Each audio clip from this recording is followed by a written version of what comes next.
Di Indonesia, ikan mas cukup digemari, khususnya di Pulau Jawa. Saat ini ikan mas dibudidaya dengan skala besar. Potensi usaha di bidang ini cukup menjanjikan. Ikan mas dijual untuk memenuhi kebutuhan konsumsi dan memancing. Tapi di Australia, justru ikan mas akan dimusnahkan. Mereka menganggapnya sebagai hama.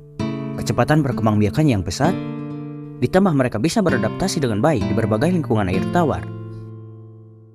Ikan mas menginvasi Sungai Murai, yang merupakan sungai terpanjang di Australia dengan sekitar panjang 2.508 km. Ikan yang memiliki nama ilmiah, Cyprinus carpio, sebenarnya berasal dari dataran Asia. Memiliki tingkah laku yang merusak lingkungan, karena mereka memiliki kebiasaan yang buruk, yaitu menyedot lumpur. Dengan populasinya yang banyak, akan berdampak pada keseimbangan ekosistem perairan lainnya. Namun bukan hanya itu, mereka menyebabkan kerusakan dan menghilangkan tumbuhan akuatik yang tumbuh di perairan Australia. Dan mengancam habitat asli ikan di sana, seperti ikan golden perch, murai cod, dan ikan jenis lainnya. Pertama kali ikan mas masuk ke perairan Australia dibawa untuk dibudidaya, tujuan untuk memenuhi kebutuhan konsumsi dan memancing.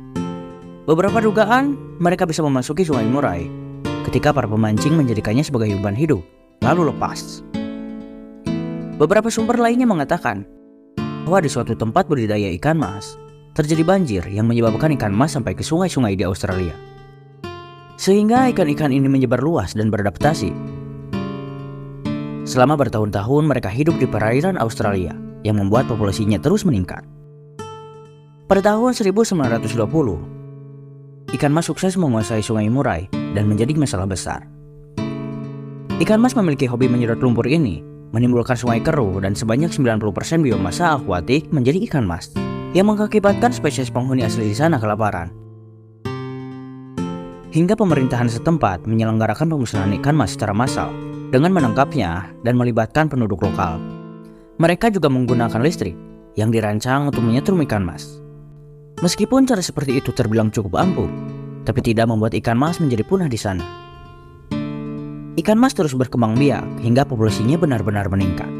Karena populasinya yang banyak membuat spesies ikan mas sendiri kelaparan dan menggasak tanaman air.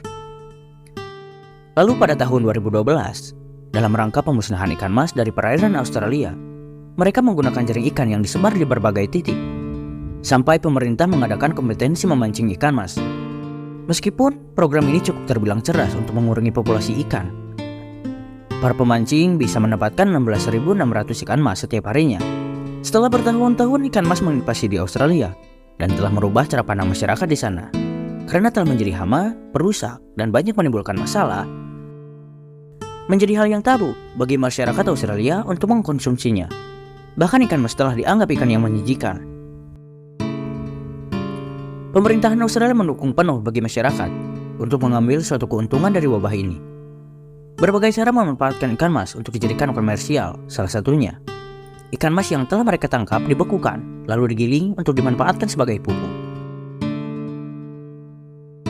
Bukan hanya itu, mereka menyiarkan lewat saluran TV lokal tentang cara mengolah dan memasak ikan mas supaya menjadi makanan yang enak, dan meyakinkan orang-orang yang skeptis untuk mengkonsumsi ikan mas. Sedangkan kulit ikan mas mereka gunakan sebagai bahan dompet dan sabuk. Lalu telur ikan mas yang mereka dapatkan, mereka jual ke pasar Eropa sebagai kaviar orang miskin. Tidak berhenti sampai di sana, mereka terus menelusuri perkembangan ikan mas dan menempelkan GPS untuk bisa mengetahui lokasi mereka saat ikan mas melakukan pemijahan. Jauh sebelum diadakan program memancing, proyek Dr. Ron Treasure dan timnya mulai menguji teknologi yang menyebabkan ikan mas hanya akan menghasilkan keturunan jantan. Para ilmuwan ini sedang melakukan eksperimen, dengan itu dapat menghentikan populasi ikan mas namun tidak menyebabkan semua ikan mas punah. Namun proyek ini diberhentikan pemerintah karena suatu alasan tertentu. Upaya Australia menanggapi masalah ini benar-benar serius, sehingga pemerintahan akan menggunakan sebuah virus, yaitu Cyprinid Harvest virus. Virus ini telah dimodif dan dirancang untuk ikan mas yang dikerjakan selama 6 tahun dan menghabiskan anggaran dana sebesar $15,2 juta. Setidaknya melibatkan 11 lembaga nasional dan internasional, lalu 40 ilmuwan terkenal. Pada tahun 2016, setelah para peneliti mengumpulkan data yang tersimpul dan mengarah ke suatu titik percobaan, pelepasan virus dicoba.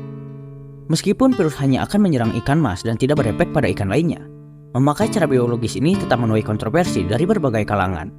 Pelepasan virus ini berhasil memenuhi ikan mas sekitar 6 ton dan membuangnya ke danau kecil yang jauh dari perairan itu sendiri dan jauh dari pemukiman warga tentunya. Virus ini menyerang insang dan kulit pada ikan mas. Pemusnahan dengan biologis ini benar-benar efektif. Lalu pemakaian virus ini akan dipakai untuk benar-benar membasmi overpopulasi ikan mas. Tapi sayangnya program ini harus terhambat karena adanya virus COVID 2020 lalu.